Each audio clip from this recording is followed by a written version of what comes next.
Hello friends, in last lecture we have studied historical account of the development of taxonomy. Now we will study taxonomic hierarchy. Taxonomy जो term है, as you know, was propounded by D. Candolle for the first time in 1813. What is the meaning of taxonomy? It is a Greek word. Taxon means a group and nomos means name. तो what is the role of a systematicist? करते क्या हैं taxonomist, क्या करते हैं? तो इसका जवाब यह है कि taxonomist classify, they identify, they describe, name, observe, analyse, synthesise, theorise, evaluate, determine relationship, act as conservators, etc. etc. Actually, man is innately a taxonomist, consciously और unconsciously. हमारी पैदाइश से ही एक टेक्सोनॉमिस्ट हैं, क्योंकि हम चीज़ों को ऑब्जर्व भी करते हैं, चीज़ों को आइडेंटिफाई भी करते हैं, चीज़ों को क्लासीफाई भी करते हैं, चाहे वो कोई भी हमसे रिलेटेड चीज़ हो, चाहे कोई प्रकार का जंगल हो, चाहे कोई व्यक्ति हो, चाहे कोई प्रकार का फूड हो, चाहे किसी प्रकार का फ्लेवर हो, चाहे किसी भी प्रकार का सामान हो, चीज़ हो, हम हमेशा उसको क्लासिफाई करते हैं, आइडेंटिफाई करते हैं, रिलेट करने की कोशिश करते हैं. तो we are all taxonomist right from birth. लेकिन हम अगर टेक्सोनॉमी का सही मायने देखते हैं तो हम इसको लिविंग थिंग्स, लिविंग ऑर्गेनिजम्स के संदर्भ में ही यूज़ करते हैं इस टर्म को. टेक्सोनॉमी जो है वो पेडेस्ट्रल है बायोलॉजी की, क्योंकि सिस्टमैटिक्स के बग़ैर कोई भी ब्रांच जो है बायोलॉजी की वो खड़ी नहीं हो सकती है. ये एक डायनामिक ब्रांच है, क्योंकि हमेशा चीज़ें बदलती हैं. हम बहुत सारे क्लासिफिकेशंस पढ़ते हैं, right from ancient time to this modern time. Latest classifications भी हम पढ़ते हैं. इसका मतलब हमेशा वो गतिशील है, वो बदलती रहती है. हम इसमें बहुत सारे चैलेंजेस को भी फेस करते हैं कि किस तरह उस इतनी बड़ी नॉलेज को, इतने वेरिएशंस को इनकॉर्पोरेट किया जाए, किस प्रकार से इवोल्यूशन को समझा जाए और इवोल्यूशन के आधार पर उनको आइडेंटिफाई भी किया जाए और उनको अरेंज भी किया जाए. ये एक बड़ा चैलेंज टेक्सोनॉमिस्ट के सामने, सिस्टमैटिस्ट के सामने हमेशा बना रहता है. टेक्सोनॉमी को हम अगर डिफ़ाइन करना चाहें तो वही जो हम काम करते हैं एज अ टेक्सोनॉमिस्ट, वही इसकी डेफिनेशन में आ जाएगा. यानी हम नोमेनक्लेचर को स्टडी करेंगे, डिस्क्रिप्शन देखेंगे, क्लासीफाई करेंगे, आइडेंटिफिकेशन और रिलेशनशिप्स को देखेंगे. या हम ये भी कह सकते हैं कि taxonomy is the study of principles and practices of classification. अब अगर ऑब्जेक्टिव्स को देखा जाए तो हम to provide classification, to identify, naming and describing taxa, to provide inventory of plant taxa and information of local, regional and continental floras.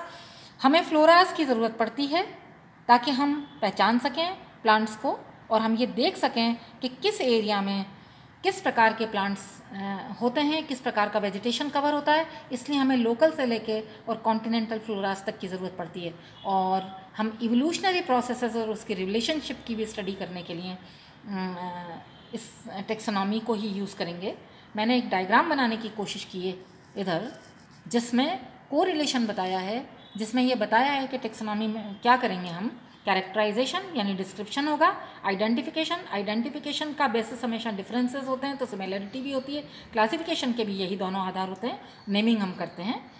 तो अब हम टेक्सोनॉमी की जो टर्म्स हैं, जो कैटेगरीज हैं, जो हायरार्की की टर्म्स हैं, उनको हम समझने की कोशिश करेंगे. सबसे पहला जो टर्म लिखा है वो मैंने लिखा है taxa. Taxa is plural of taxon. Taxon is singular word.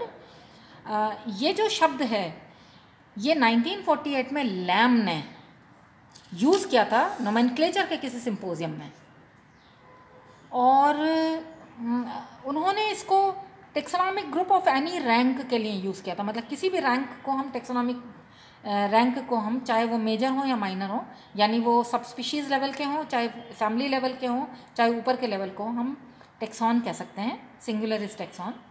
अब दरअसल इसका जो यूज़ है वो सबसे पहले एक बुक में किया था मेयर ने, लेकिन उन्होंने उसको माइनर कैटेगरी के लिए किया था।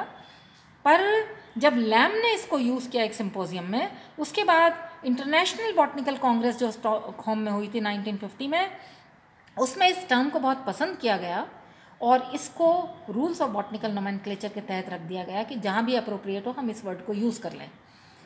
नेक्स्ट जो कैटेगरी हमने लिखी है वो कैटेगरी तो ये तो एक कॉमन कैटेगरी हुई है। हम स्पीशीज़ से चलेंगे।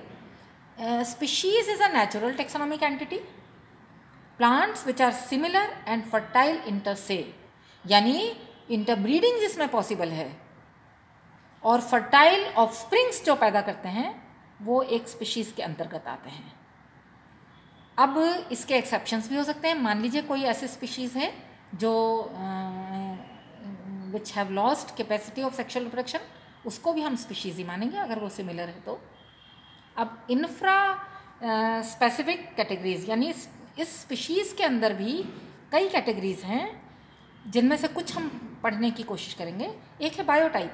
Biotype are local variants in the same environment. इसका सबसे अच्छा एग्जांपल मोनोजाइगोटिक ट्विन्स को मैं बता सकती हूँ, ह्यूमन बीइंग्स के, दोनों जिनका जेनेटिक मेकअप समान है, जो सेम एनवायरनमेंट में पलते हैं, ट्विन्स हैं, जुड़वा बच्चे हैं, लेकिन फिर भी माइनर डिफरेंसेस उनमें होते हैं, वो बायोटाइप्स हैं। इसी प्रकार कोई भी खेत जो सेल्फ पॉलिनेटेड है या क्लोन से बना है, चाहे गन्ने के क्लोन से अगर हम 10 प्लांट्स बनाते हैं एक ही गन्ने के, लेकिन वो थोड़े से अंतर होगा उनमें, वो बायोटाइप्स हैं, यानी local variants are biotypes. Ecads and ecophenes. Ecads वो असल में इंडिविजुअल्स हैं which differ in minor characters due to different environment. ये एक प्रकार का एडेप्टेशन है एनवायरनमेंट को। जैसे अगर कोई भी प्लांट है, वो ट्री है मान लीजिए, वो ट्री अगर हम कुछ ज़ीरोफिटिक कंडीशंस में उनको लगा देंगे तो वो अलग प्रकार की शक्ल दिखेगी उसकी। हो सकता है उसकी पत्तियां छोटी हो जाएं, हो सकता है उसकी जड़ें और लंबी हो जाएं, लेकिन उसी को अगर ला करके, उसके बीजों को ला करके हम मीज़ोफिटिक कंडीशंस में लगा देते हैं तो वहाँ पत्तियां थोड़ी बड़ी साइज़ की हो जाएंगी। इसका मतलब ये है कि जेनेटिकली फिक्स नहीं हुए हैं वो कैरेक्टर्स। इकैड के बाद आता है इकोटाइप। इकोटाइप वो वेरिएशंस हैं एक स्पीशीज़ के अंदर जो इकोलॉजिकल रेसेस कहलाती हैं। दरअसल इसके जो वेरिएशंस हैं दे आर जेनेटिकली डिटरमिन्ड या फिक्स्ड। इसके लिए हम एक एग्जांपल देख सकते हैं फिर से मनुष्य का। अफ्रीकन अलग प्रकार की शक्ल के होते हैं, नीग्रॉइड्स हैं, रेसेस अलग है, वो कॉकेसॉइड रेस अलग है, मंगोलॉइड रेस अलग है, लेकिन ये जो डिफरेंसेस हैं दे आर माइनर डिफरेंसेस। पर ये जो डिफरेंसेस हैं दे आर डिटरमिन्ड जेनेटिकली। हज़ारों हज़ार सालों में ऐसा हुआ है कि ये जो थे ये जेनेटिकली फिक्स हो गए कैरेक्टर्स, और अब अगर कोई किसी रेस का दूसरी जगह भी जा कर के रहता है तो उसके बच्चे वैसे ही पैदा होते हैं। तो ecotypes are very common in biological world. Next जो कैटेगरी है वो है जीनस। ये सेवरल स्पीशीज़ विद रिजेम्बलेंस, यानी कुछ जो मिलती जुलती सी स्पीशीज़ हैं उनको हम एक जीनस के अंतर्गत रख देते हैं। जैसे पाइनस, कई प्रकार की स्पीशीज़ हैं पाइनस की, लेकिन वो एक ही जीनस पाइनस को बिलोंग करती हैं। कई प्रकार के फाइकस हैं, चाहे पीपल है, चाहे बरगद है, चाहे गूलर है, वो सब एक ही फाइकस में आते हैं।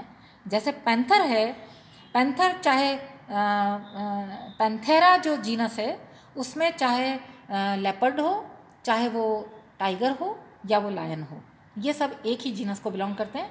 दरअसल ये जो जीनस टर्म है, ये टर्म सबसे पहले कॉइन की थी टर्नफोर्ट ने। टाउरनफोर्ट ने 1700 में, 17वीं सदी में एक फंडामेंटल कैटेगरी ऑफ क्लासिफिकेशन मानी थी जीनस को, और उन्होंने फ्लावर्स एंड फ्रूट्स की सिमिलरिटीज़ को आधार बताया था। हालांकि बाद में लिनियस ने वेजिटेटिव पार्ट्स को भी आधार बनाया है जीनस के कंसिडरेशन का। हमें मालूम है कि जो जेनरिक वर्ड है जो हम लिखते हैं बाइनॉमियल नोमेनक्लेचर में वो हमेशा कैपिटल से शुरू होता है। फैमिली की अगर हम बात करते हैं वो और हायर कैटेगरी है। दो या दो से अधिक जनरा जो हैं वो अगर रिजेंबल करते हैं कुछ सर्टेन कैरेक्टर्स में तो उनको हम फैमिली के अंदर रखते हैं। अब फैमिलीज़ जो हैं अगर उसमें एक ही जीनस होगा किसी फैमिली में तो वो मोनोटिपिक फैमिली कहलाएगी। जैसे मैंने एग्जांपल लिखा है पियोनिसी का, ये एक नेचुरल ग्रुप है। हायर टेक्सा में फैमिली जो है वो एक नेचुरल ग्रुप है। अब कुछ फैमिलीज़ हाईली इवॉल्व्ड स्टॉक होती है जिनमें कि सारे जनरा सारी स्पीशीज़ मिलती जुलती सी होती हैं, लेकिन कई फैमिलीज़ में वेरिएशन बहुत ज़्यादा मिलता है। तो ये इवोल्यूशन की किस स्टेज पर है ये उस पर डिपेंड करता है। बड़ी अगर फैमिलीज़ होती हैं उनको सब फैमिली में हम डिवाइड कर सकते हैं। एक ये मैंने डिपिक्ट करने की कोशिश की है, एक फैमिली को एक बनाया है, एक रेक्टेंगल से रिप्रेजेंट किया है। सबसे बाहर का जो रेक्टेंगल है वो डेजिग्नेट कर रहा है फैमिली को। उस फैमिली में ये बड़े वाले जो मैंने बनाए हैं ये जनरा हैं, ये जीनस है, सिंगुलर इज जीनस, और इसमें ये जो गोले हैं ये स्पीशीज़ हैं। अब कोई जीनस बड़ा भी हो सकता है यानी उसमें ज़्यादा स्पीशीज़ हो सकती हैं, कोई जीनस छोटा हो सकता है जिसमें सिंगल स्पीशीज़ है। सिंगल स्पीशीज़ वाला जीनस जो है मोनोटिपिक जीनस कहलाता है। तो अगर मान लीजिए कोई जीनस ऐसा है जिसमें स्पीशीज़ जो हैं उनमें वेरिएशन बहुत अधिक है तो उनको हम सेक्शंस बना सकते हैं, सब जीनस भी कह सकते हैं, सब जनरा भी कह सकते हैं उसको। अब ये जो बॉक्स विद इन बॉक्स है ये टैक्सोनॉमिक कैटेगरीज़ को रिप्रेजेंट कर रहा है। आज के लिए बस इतना ही। थैंक्स।